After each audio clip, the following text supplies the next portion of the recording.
This is SportsCenter live with Elle Duncan. The year that they won the Super Bowl, they had a really good defense and just asked for very little from their offense. By the way, Bridgewater would be the 11th different quarterback to start for Denver since Peyton Manning retired.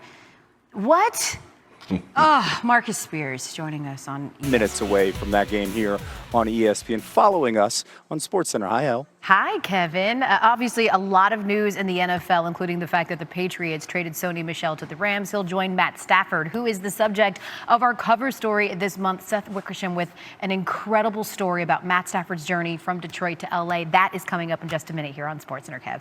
Yeah, just a few minutes ago, we saw South Dakota advance after a 1-0 win. Gavin Weir, another no-hitter, but we had also two early games eliminate. The Los Angeles Rams were in the Super Bowl, making history on the doorstep of it anyway, in Super Bowl 53. Their third-year quarterback, Jared Goff, and former #1 overall pick under center. And on the biggest stage and in the biggest moment, the Rams and their quarterback would falter, losing to the eventual champion New England Patriots 13-3.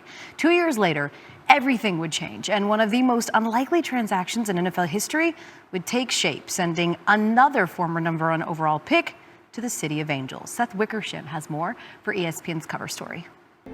Got a squad around him. The Matthew Stafford era in Los Angeles officially begins on Sunday, September 12th, when the Rams host the Chicago Bears. For more on Matthew Stafford and his journey to the West Coast, you can read Seth Wickersham's full cover story on ESPN.com, and I strongly advise that you do. It is very kind of looked like a Little League game. It really is. Like, what are you doing? Go home. But obviously, we saw some better performances here on the diamond behind us, Elle, so far today. I have to say, too, the light is hitting you in such a spectacular way right now. It's like a little twilighty. It's the mood is just, he's setting it. Kevin Negandhi, Elle Duncan, as we are here at the top of the hour on ESPN, getting you ready for more Little League World Series action at 7:30. Kevin is covering all of that here in studio. We're going to have more on Dak Prescott. Kevin, he finally made a big step forward. What does Marcus Spears, our resident Cowboy alum, think about where he currently sits 2 weeks before the season opener? Now, we've seen some great players through the years here at the Little League World Series. We may have seen one of the best performances. Showed no rust or limited ability. Okay, our NFL analyst, Marcus Spears, back with us. He's not just an NFL analyst. He is a former Cowboy. How significant is Dak Prescott returning to the field in the way that he is, as they are just 2 weeks away from opening up with the Bucs?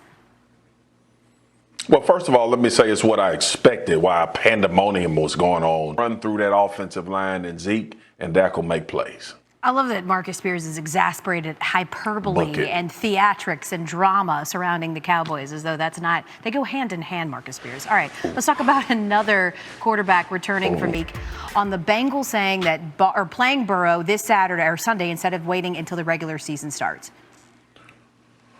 I mean, listen, Elle, this is one of those situations. We're also seeing a lot of people not using preseason in the same way that they would have before because there is only 3, so maybe whoever they're playing won't be playing as many people. A little added protection as you ease him back in. He does need to get some snaps in real-ish game time. Marcus Spears, always game time at Swagoo's house. Good vibes only, my friend. You know what it is. Let's go. Welcome back to SportsCenter. Fans are back, but the U.S. Open might have more stars in the stands than on the court this year. 23-time major champion Serena Williams is the latest big name to withdraw, joining Rafael Nadal and Roger Federer, who've also dropped out of the final major of the year due to injuries. Michelle Steele has more in tonight's SportsCenter report.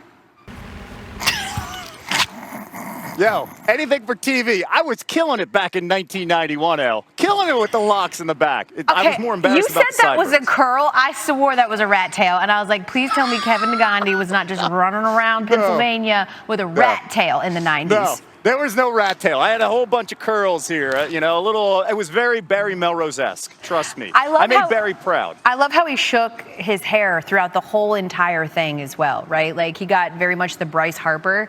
It looks different when you don't have the slow-mo effect. Like when they showed him in real time, it just looked like him saying, no, I don't want to talk to Kevin. He loves the flow and the attention. By the way, his dad, Guido, gets his hair cut every 2 weeks. He's one of the coaches of Michigan's team and has said that my son's doing this to spite me. There is no doubt about it. But I predict when he goes back to school next week,